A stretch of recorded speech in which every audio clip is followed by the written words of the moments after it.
नवोदय जयभीम विकासकडलं आपण पाहतोय थेट लॉर्डबद्ध टी व्ही. आणि आज आपण आहोत पिंपरी चिंचवड महानगरपालिकेच्या निवडणुकीच्या तापलेल्या वातावरणाच्या भोवती आणि प्रभाग क्रमांक 21मध्ये थेट प्रभाग क्रमांक 21 म्हणलं की संदीप वाघेरेंचं नाव नक्कीच येतं.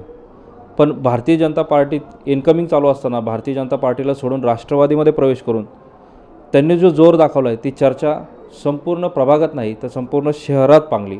आणि इतिहासामध्ये पिंपरी चिंचवड शहराच्या भारतीय जनता पार्टीमधून बाहेर पडून स्वतःचा जो दबाव आणि दणका राष्ट्रवादीच्या माध्यमातून दाखवण्याचा जो प्रयत्न आहे तो त्यांचा यशस्वी ठरताना दिसतोय. कारण प्रभागात प्रचारात देखील त्यांची आघाडी आहे, त्यांच्या रॅल्या देखील मोठ्या प्रमाणात होत आहे आणि प्रभागात सगळीकडून त्यांना उत्स्फूर्त प्रतिसाद आहे. हा प्रतिसाद का आहे ह्याच्या मागचं उदाहरण जर पाहिलं तर सर्वात जास्त निधी प्रभागात जर कोणी आणला असेल तर त्यांनी आणला आहे. त्यामुळे त्यांच्याकडे दाट वस्तीचा प्रभाग जरी असला तरी विकास कामं कशी करायची हा आयडॉल त्यांनी पिंपरीतून दाखवून दिला आहे. थेट आपण त्यांच्याशी संवाद साधूयात. भाऊ नमस्कार, जय भीम. नमस्कार, जय भीम. काय सांगाल की सध्या प्रभागात रणधुमाळी चालू आहे. संदीप वाघेरे म्हणलं की नाव एक चर्चेतलं नाव आहे. सध्याच्या परिस्थितीमध्ये काय अनुभवत आहे आणि प्रभागामध्ये कशी परिस्थिती? सध्याच्या परिस्थितीमध्ये सगळीकडे फिलगुडचं वातावरण आहे. राष्ट्रवादी पक्षाला पूर्ण शहरामध्ये चांगलं वातावरण आहे आणि येणाऱ्या काळात राष्ट्रवादी काँग्रेस अजितदादांच्या नेतृत्वाखाली पिंपरी चिंचवड शहरामध्ये सत्ता स्थापन 100% करणार. भाऊ, सगळीकडे भाजपमध्ये आपण पाहतो की इन्कमिंग खूप जोरात चालू आहे, पण आउटगोईंग करणाऱ्या नेत्यामध्ये तुमचं नाव गणलं जातं आणि आघाडीवरती आहात. काय हा निर्णय, म्हणजे कशा पद्धतीने एक राजकीय शैली आहे की प्रभागातल्या काही समस्यांवरती काम करायचं त्यासाठी हा निर्णय आहे? 2017ला भाजपच्या माध्यमातून शहरामध्ये सगळ्यात जास्त मतं घेऊन मी निवडून आलो एकटाच. इथं 3 राष्ट्रवादी, मी एकटा BJPकडनं आलो आणि संघर्ष हा कायम करत राहिलो. चुकीचं काम कधी केलं नाही आणि चुकीचं काम जर होत असेल सभागृहामध्ये तर कायम विरोध केलेला आहे. वेळप्रसंगी कोर्टातही गेलो आहे, बाकीच्या माध्यमातून पण विरोध केला. आणि आत्ता माझ्या वरिष्ठ नेत्यांना, इथल्या लोकल आमदारांना सांगितलं की बाबा, पक्षामध्ये ज्यांनी आपल्याला कायम त्रासच दिला आहे इथं विकास कामच होऊन द्यायची नाहीत असं त्यांनी चंग बांधला होता. आणि मी पण चंग मांडलं की मला विरोध झाला की माझा एक स्वभाव लहानपणापासून की मी 100 पट स्पीडने प्रतिकार करतो आणि त्यात यशच मिळवतो. त्यांनी इथं त्यांना घेतलं, माझ्याशिवाय माझ्याकडे पर्याय नाही राहिला. आणि मला अजितदादा गेली 5 वर्ष स्वतःहून बोलवत होते पक्षात येतो. माझ्याकडे काही संयुक्त कारण नव्हतं आणि अशा कारण भेटलं आणि म्हटलं की आपल्याला इथं संधी असेल, आपण इथनं जाऊन प्रभागाचा काय पिंपरी चिंचवड महाराष्ट्राचा विकास जर करायचा असेल तर अजितदादाच्या माध्यमातून आपण तो करू शकतो. आणि जनरली अजितदादांचा माझा स्वभाव एकच आहे, पट करणे, ऑन द स्पॉट निर्णय घ्यायची. जी त्या दादांना सवय तशीच मला पण आहे. तशाच पद्धतीने मी ऑन द स्पॉट निर्णय घेतला आणि दादांच्या पक्षात प्रवेश केला. आता सध्या प्रवेश केल्यानंतर तुमच्यासमोर काही आव्हानं उभी राहिलेत का? राष्ट्रवादीतून निवडणूक लढत असताना संदीप वाघेरे हे नाव जनतेसाठी खूप महत्त्वाचं आहे. पक्ष या प्रभागात मायने करत नाही, कारण तुमच्या ज्या कामाचे स्पीड पाहिला आहे, कामं पाहिल्यात, अशी कोणती कामं आहेत की ती जनतेने भावल्यात असं तुम्हाला वाटतं? 35-40 वर्ष पिंपरी प्रभागात म्हणावं काम असं काही झालंच नाही. आणि मागच्या मी लोकसभेच्या इलेक्शनला डॉक्टर बाबासाहेब आंबेडकर पुतळा चौकामध्ये भर सभेत चॅलेंज केलं होतं, एक काम दाखवून ₹1,00,000 मिळवा. समोरच्या लोकांनाही सांगता नाही आलं की काउंटर क्लेम पण करता आलं नाही की आम्ही ही कामं केलीत. आता काल त्यांची एक रॅली सभा झाली मोकळ्या खुर्चींची. तिथं म्हणले की आमचं सगळ्यांचं योगदान आहे, अमुके धमुके. आमचं सगळ्यांचं योगदान नाही, बाकीचे जे नगरसेवक होते, म्हणजे मीनाताई नाणेकर असेल, संतोष कुदळे असेल, त्याच्यानंतर श्रीरंग शिंदे असेल, सुनीताताई वाघेरे असतील आमच्या वहिनी, ह्यांनी इथं कामं केलेली आहेत. जे प्रतिस्पर्धी उमेदवार तिकडनं घेतलेत भाजपमध्ये, त्यांचं असं भरीव एकही काम नाही. म्हणजे एखादा रस्ता म्हटलं, एखादं गार्डन म्हटलं तरी त्यांनी ते करू शकलेलं नाहीत. आणि ते काय सांगतात आम्ही विकास केला. अहो, त्यांना विकास आता त्यांचं कुठंतरी चॅनल एक झालं की पिंपरी चिंचवडमध्ये विकास काय झाला, टेल्को आली, HA कंपनी आली. ह्यांच्या जन्माच्या अगोदरच्या त्या कंपन्या आहेत. आता याच्यामध्ये येण्यामध्ये यांचं योगदान काय? आता काल ते असं म्हणले की इथं भाजपचाच महापौर बसणार, इथं भाजपचा स्टँडिंग चेअरमन राहणार, इथं विरोधी पक्षनेता पण भाजपचा राहणार. मग त्यांचं त्यांना कळत नाही की आपण नेमकं काय बोलतो आहे आणि काय प्रतिक्रिया देतो आहे. आणि मला म्हणतात ते बालिश बुद्धीचा. खरं जर माझी बालिश बुद्धी असती, मी इथं दुधाचा व्यवसाय केला आहे ह्याच गावात, वडिलांचा पारंपरिक. त्यानंतर स्वतः वीटभट्टी व्यवसाय केला, माझा वाळूचा बिझनेस होता, बिल्डर लाईनमध्ये आलो, मी यशस्वी बिल्डर पण झालो.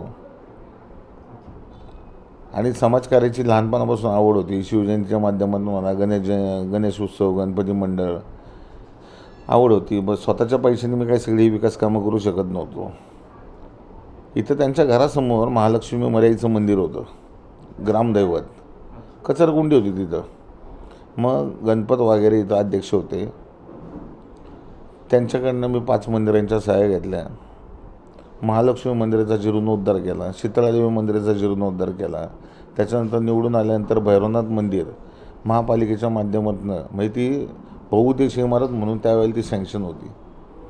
ज्यावेळेला 70ला इथं नगरपालिका आली, गावाने स्वतःचं मंदिर महापालिकेला दिलं. वरती महापालिकेचं ऑफिस आणि खाली गावचं मंदिर, अशा पद्धतीने ते त्यावेळेला केलं होतं. मग ते महापालिकेच्या माध्यमातून मी बहुउद्देशीय इमारत म्हणून 2 मजली पूर्ण स्ट्रक्चर करून घेतलं, दगडी केलं. आणि ती ऐतिहासिक वास्तू तयार झाली. म्हणजे 1000 वर्ष तिला काही डग नाही राहणार आता. आणि एवढं ती कळस वगैरे मग नंतर बांधला. छत्रपती शिवाजी महाराजांचा जी मूर्ती होती, इथं दत्तोबा नाणेकर, किसन कापसे या लोकांनी 90-95 हजार रुपये, एक 5-5, 10,000 रुपये जमा करून ती मूर्ती काढली. आणि तो चौथरा आहे ना, जो महाराजांची मूर्ती स्थापन करतात, तोही श्रीरंग शिंदेंनीच बसवला केला. म्हणजे त्यावेळेला यांचं त्याच्यात पण काही योगदान नाही. मग नंतर ती मूर्ती बदलून तिथं सिंहासनावरचा पुतळा गेला. सुनीता वगैरे ज्यावेळेला नगरसेवक होत्या, त्यांनी 50 लाख रुपये त्याचं हेड ओपन करून ठेवले होते. 2012 ते 17 यांना ते पण करता आलं नाही सत्तेत असून. 17ला मी आल्यानंतर मग ती मूर्ती जागेवरती सिंहासनावरची बसवली. जिजामाता हॉस्पिटल सुनीता वगैरेंनी चालू केलं होतं, ते अर्धवट होतं, ते कंप्लीट करून घेतलं. 19च्या कोविडच्या पिरियडमध्ये ते कंप्लीट केलं. तिथं स्वतःच्या पैशाने 50 व्हेंटिलेटर फावलर बेड दिले, 50 व्हेंटिलेटर दिले. त्याच्यानंतर 2 हायफ्लो मशीन दिल्या, ऑक्सिजनच्या मशीन. म्हणजे महालक्ष्मी मंदिरातलं 9 लाख रुपये दानपेटीतले जे लोकांनी दान केलेले ते, आणि वरती स्वतःचे पैसे, असे मिळून वायसीएम हॉस्पिटलला म्युकरमायसिसच्या मशिनरी दिल्या. मग डिब्रायडर, कायमर आहे, त्याचे जे हत्यारं लागतात, कैच्या वगैरे ज्या बाकीचे इक्विपमेंट्स, ते सगळे मी वायसीएम हॉस्पिटल दिले. त्यावेळेला जवळजवळ 70-1 लाख रुपयाचं मटेरियल स्वखर्चाने स्वतःच्या पैशाने महापालिकेला दिले. मी महापालिकेत पैसे कमवण्यासाठी गेलेलो नाही आहे, मी जनतेची सेवा करण्यासाठी गेलो. आणि जिथं आपली गरज असेल तर आपल्या खिशात हात घालून आपण ते काम करायचं, हे माझं पहिल्यापासून धोरण आहे. आणि लोकांची कामं झाली पाहिजे, ही एक माझी भावना आहे कायम. आता जसं वैद्यकीय सेवा केली तुमच्या या ठिकाणी, काही दलित बहुजन वर्ग आहे, त्या ठिकाणी कशा पद्धतीने तुम्ही पाहिलं? कारण आत्ताच्या काळापर्यंत असं होतं की नगरसेवक तिथे यायचा, गेटवर भेटायचा, बिल्डिंगमध्ये कोण त्याचा चेअरमन असेल किंवा कोण मोजके लोक असेल ह्यांनाच भेटायचं आणि तिथंच चर्चा व्हायची. मग ते बाकीचे लोकांना नगरसेवक कोण हे लवकर कळत पण नव्हतं, फक्त पाटीवर नाव आणि कुठं काही कार्यक्रम असेल तर नाव कळायचं. मग तिथलं विकास कामांकडे कसं पाहिलं तुम्ही? आता माझ्या इथे एक भवन आहे, ते सुनीता वगैरेंनी मीनाताई नाणेकरांनी त्यावेळेला त्यांनी केलं होतं. ते अख्खं भवन त्यांना मी रिनोव्हेट करून दिलं. त्याच्यानंतर माझ्या इथं 10 झोपडपट्ट्या आहेत. आता संजय गांधी नगर झोपडपट्टी दरवर्षी पाण्यात जाते, बाकीच्या गोष्टी पुराला, नदीला लागून येते, नदी पात्रातच आहे. तिथं लोकांना वेळोवेळी आपण मदत करतो.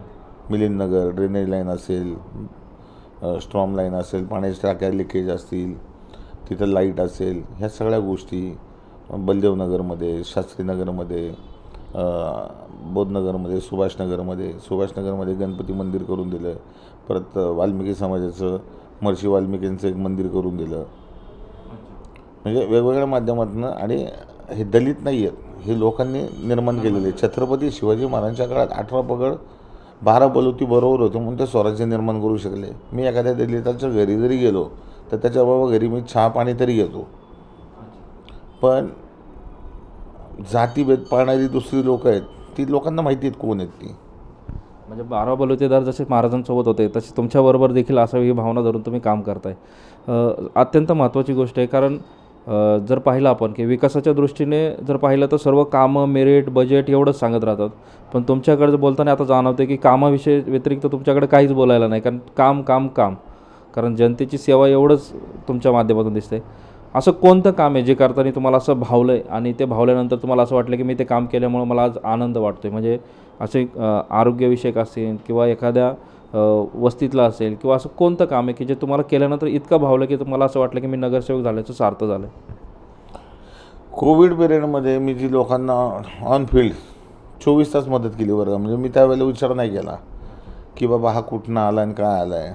एक सातारामधला तालुक्याचं नाव आठवणं मला, दुष्काळी तालुका आहे, तिथनं मला फोन आला होता रात्री 11:30-12ला. त्याला बेड भेटत नव्हतं, मी त्याला बेड घेऊन दिलं.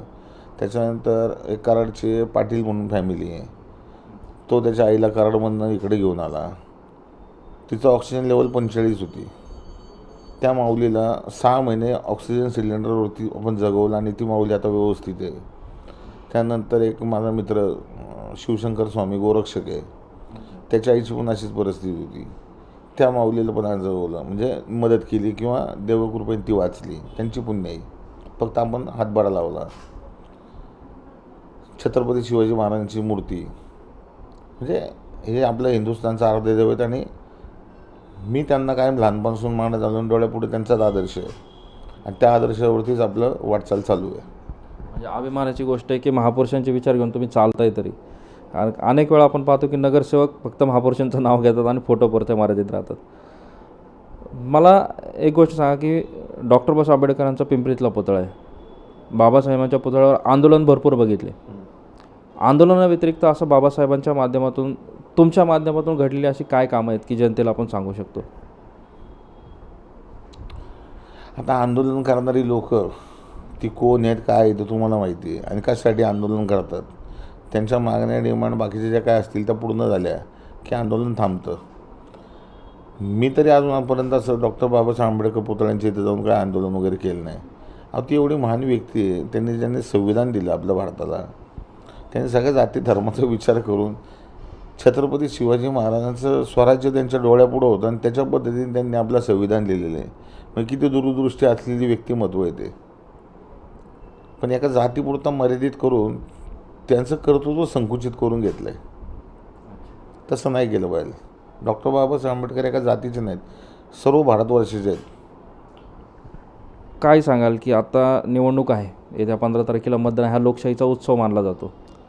नवीन विजन काय आहे? कारण प्रभागासाठी आता नागरिकांचा मतदार बघतात की भाऊ आता नवीन काय प्रभागामध्ये आणणार आहे, प्रभागामध्ये कोणत्या विकासाची धुरा त्यांची आता प्रचारात दिसते किंवा त्यांचं विजन कशा पद्धतीने बघा. कारण सगळीकडे बघितलं आपण, काही जर प्रभाग बघितले पूर्ण महानगरपालिकेच्या कालावधीमध्ये, एकतर चिंचवड विधानसभा आणि भोसरी विधानसभा सोडली तर विकासात्मक स्मार्ट सिटी, स्मार्ट प्रभाग असा कुठंच दिसत नाही.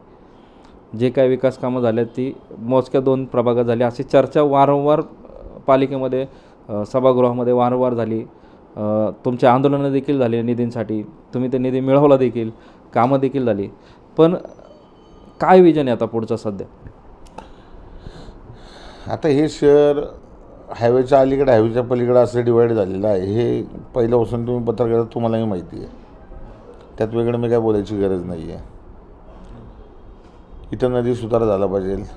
मी गेले 9 वर्ष पाठपुरावा करून, आता कुणी जरी म्हणत असेल की आमच्यामुळं नदी सुधाराचा मार्ग प्रश्न मार्गी लागला वगैरे, ते दाखन जुल्यांना एकच विचारा की बाबा तुम्ही सभागृहात कधी विषय घेतला किंवा राज्यस्तरावरती कधी घेतला? बरं घेतला तर तुम्ही पाठपुरावा काय केला? मी तुम्हाला म्हणून सांगतो, 2017ला जेव्हा निवडून आलो, मी 2च विषयावरती बोललो होतो सभागृहात. मी पहिला नवीनच होतो, एक स्मार्ट सिटीच्या बाबतीत आणि नदी सुधाराच्या बाबतीत, पर्यावरणाच्या बाबतीत. तर पावना झाली, मुळा झाली, इंद्रायणी झाली, या 3 नद्या शहरातनं वाहतात. आपल्या रक्तवाहिन्या आहेत, ह्या खराब झाल्या आहेत सगळ्या. एकच टेंडर आलं होतं, मी आयुक्तांना म्हटलं तुमच्या अखत्यारीत ओपन करा. गुजरातची कंपनी होती, आयुक्तांनी ऐकलं, ते केलं, सर्वे करून घेतला, त्याचा DPR बनवला, त्याची मोजणी करून घेतली, स्वतः वैयक्तिक लक्ष घालून सगळं केलं. सिटी सर्वे ऑफिसला जाऊन अधिकाऱ्यांना भेटून म्हटलं महापालिकेचं सरकारी काम आहे, 1.5 कोटी रुपये होती, 50 लाखात मोजणी करून घेतली. सरकारी काम त्याला डिस्काउंटमध्ये ज्या नियमांनी DPR बनवून घेतला. आयुक्त म्हटले पैसे नाहीत, आयुक्तांना सांगितलं बॉन्ड काढा, आपण ए वर्ग आहोत. आता मुळा नदीच्या जागेवरती काम चालू झालं आहे. पवना नदीची परमिशन आलेली आहे, NGTची, इंद्रायणीची पण परमिशन आलेली आहे आणि आता त्याचं पहिलं फेजमधलं काम चालू होईल. त्यानंतर पर्यावरण इथं चांगलं सुधारलं पाहिजे, पोल्युशन कमी झालं पाहिजे. या दृष्टीने जवळजवळ 3.5 लाख झाडं तिथं लावून घेतलीत माझ्या माध्यमातून, म्हणजे सार्वजनिक वनीकरण. डेअरी फार्ममध्ये मी स्वतः 35,000 झाडं मंजूर करून घेतली, लावली तिथं.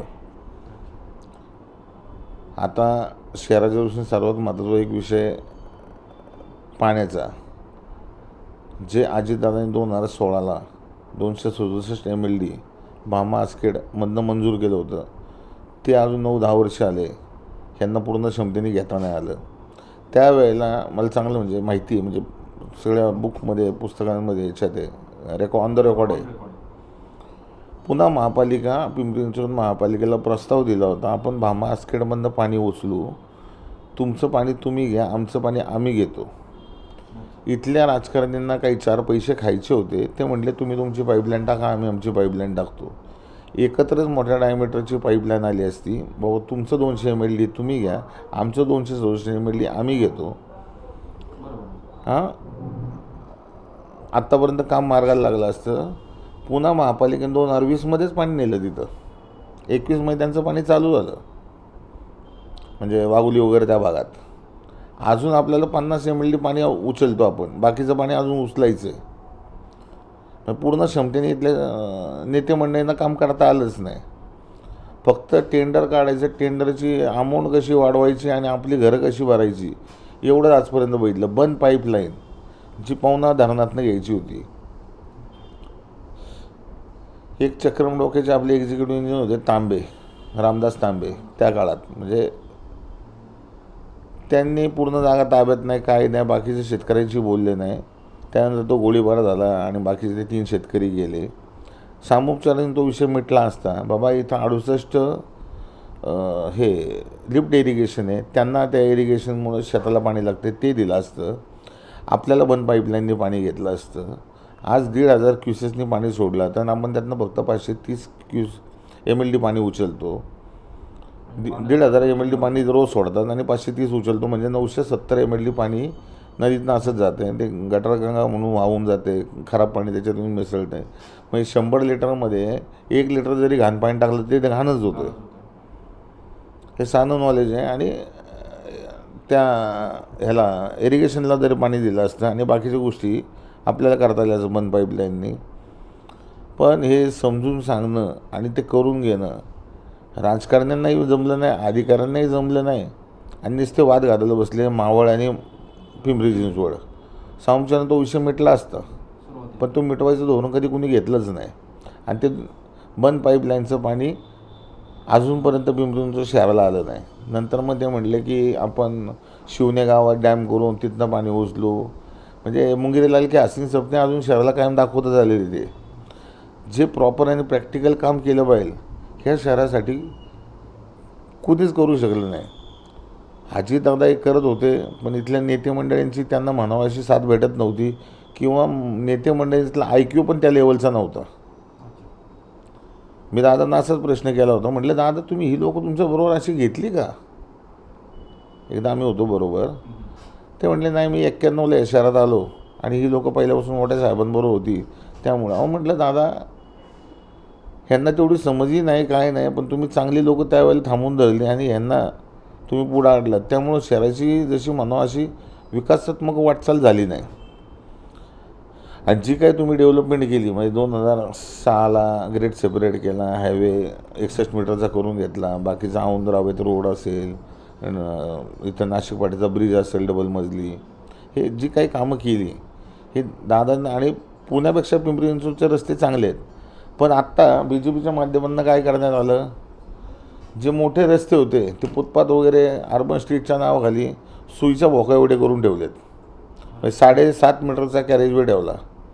61 मीटरचा तुमचा पूर्ण रोड आहे, म्हणजे एका साईडला 30 मीटर जर पकडला, त्यातनं तुमची BRT गेली, समजा 4 मीटरची BRT गेली, 4.5 मीटरची BRT गेली, त्यातनं समजा तुम्हाला 25.5 मीटर 26 मीटर शिल्लक राहिलं. समजा तुम्ही त्यातनं 20 मीटरचा उत्पादन बाकीच्या गोष्टी करून ठेवल्यात, पार्किंग झोन वगैरे, आणि 7.5 मीटरचा कॅरेज वे केला. मग 2च लाईन. एखादी गाडी जर चुकून जागेवरती थांबली तर मागं सगळं ट्रॅफिक लॉक होतं आहे. PMPLची व्यवस्था, बस व्यवस्था काय नाही आहे. आता मेट्रो आणली तर तिथं पार्किंगची व्यवस्था नाही. बरं, तुम्ही ज्या छोट्या बस घेतल्या पाहिजे तेही घेतलेल्या नाहीत अजून. प्रशासक राज्य जे 4 वर्ष होतं काय केलेलं आहे? ज्या बँकेतल्या ठेवी होत्या त्या सगळ्या मोडल्या. म्हणावं असं भरीव असं कामच नाही तर. आणि हे काय म्हणतात की आम्ही हे केलं, आम्ही ते केलं. अरे तुम्ही ओपन बसा कुठं पण, सांगा आम्ही हे केलं, आम्ही ते केलं, काय केलं. जे ठेवी पण मोडल्या, कर्जही काढलं. आता ग्रीन बॉन्ड काय काढायची गरज होती का? अख्ख्या प्राधिकरणाचा विरोध आहे ग्रीन बॉन्डला. लोक रस्त्यावर उतरले, तिथं 200 कोटीचे ग्रीन बॉन्ड काढले. मग कर्जाचा फक्त डोंगर करून ठेवायचा इथं, आणि नंतर येणाऱ्यांनी फक्त भरत बसायचं आणि यांनी यांची घरं भरून घ्यायची. सध्या नागरिकांच्या विकासाकडे यांचं दुर्लक्ष आहे पूर्णपणे. स्वतःच्या विकासावरती लक्ष आहे असं तुमच्या म्हणण्यातून दिसतंय. 100% ना. त्याच्या व्यतिरिक्त काय आहे? हे सगळं करत असताना संदीप वाघेरेंकडे लोक पाहतात. काय म्हणजे एक धोरण आहे, सबका साथ खुद का विकास. भाऊने नवीन टॅगलाईन दिली, सबका साथ खुद का विकास. म्हणजे ही विरोधकांसाठी आहे. भाऊ, राष्ट्रवादीमध्ये आल्यानंतर तुम्हाला आता फुल फ्रीडम जो म्हणतो कामाचं, तो दादांच्या माध्यमातून मिळाल्यासारखं आहे. कारण तो दादा फुल फ्रीडमनीच काम करायला लावतात. त्यांना काम करणारे लोक जास्त हवे असतात. त्यांच्या आपण भाषणात देखील पाहिलं, सभेत देखील पाहिलं, त्यांनी वारंवार सांगतात की काम करणारी लोक पाहिजे. मेरिट काय नसतं, काम केलं की ऑटोमॅटिक मेरिट दिसतं. सध्याच्या घडीला भारतीय जनता पार्टीने जे उमेदवार दिलेत प्रत्येक ठिकाणी, ते म्हणतात की ते निवडून येणारे उमेदवार त्यांना मी त्यांचं मेरिट चेक करून उमेदवार दिले. असं कोणतं मेरिट आहे की जे आम्हाला पण नाही कळालं? जर तुम्हाला अवगत असेल तर जनतेपुढं थोडंसं ते सांगा. आता ज्यांनी माझ्या विरोधात इथं, म्हणजे समजा मी तिथे त्या पक्षात होतो, माझ्या पक्षात त्या पक्षात प्रवेश केला आणि मी तिकडनं दादांच्या पक्षात प्रवेश केला, त्यातले एकाने माझ्या विरोधात फॉर्म नाही पडला. तुमच्यात जर आणि पक्षाने जर त्यांना मेरिट आणि ताकद आहे त्यांच्यात, त्यांना म्हणून पक्षात घेतलं, तर पक्षाने त्यांना तिकीटची ऑफर केली होती, का नाही घेतली? समोर उभं राहायचं होतं ना. दूध का दूध, पाणी का पाणी 100% झालं असतं. एकतर मी तरी घरी बसलो असतो, नाही तर ते तरी काय आमच्या घरी बसले असते. आणि ते आता असेही घरीच बसणार आहेत. कारण की तुम्ही इथं बघता, काल आमची बाईक रॅली आली, 5,000-5,500 बाईक, मुलं गाड्या घेऊन आल्या स्वतःच्या. मग एका गाडीवरती 2 जरी पकडले तर 8,000-10,000 लोकांची रॅली झाली. ह्यांना पैसे देऊन सभेला लोक आणायला लागतात आणि ती परत नंतर जाताना शिव्या घालत जातात, आमचे 300 रुपये दिले नाहीत म्हणून. कुठच्या मोकळ्या? आता आमचे त्या पक्षातले मित्रच आहेत, त्यांच्याबद्दल वाईट बोलावं नाही, पण मोकळ्या खुर्च्या समोर भाषण करावं लागलं. आणि उमाताई खापरे मला काल म्हणल्या, पळकुडा संदीप, अमुक धमुक. अहो ताई, कुणाबद्दल बोलताय?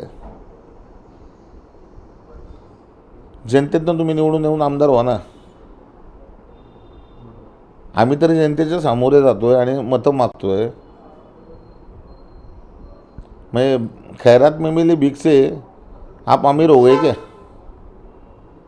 आणि हे किती वेळा? आता एक तुम्हाला पद भेटलं आहे, पुढच्या वेळेला तुम्हाला पद देणार का पार्टी? आणि सगळ्यात महत्त्वाचं म्हणजे तुम्हाला पद देण्यात आलं, तिथं मुंडेताई, पंकजाताई मुंडेंना थांबवायचं होतं, बाकीच्या गोष्टी होत्या म्हणून तुम्हाला ते पद दिलं आहे, ऑफर केलं त्यावेळेला. नाही तर तुमचं असं काय कर्तृत्व आहे तेव्हा?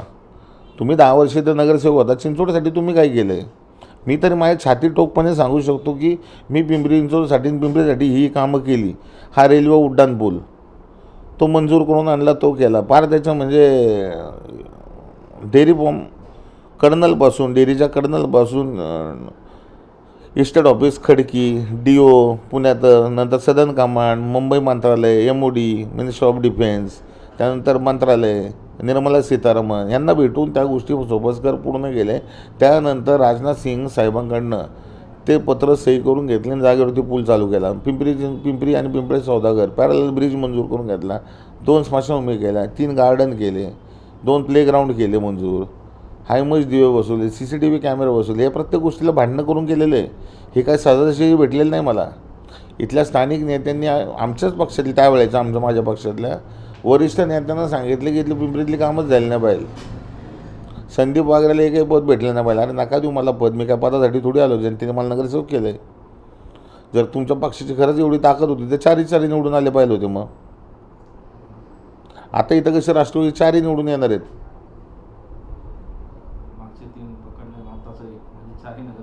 100% येणार आहेत.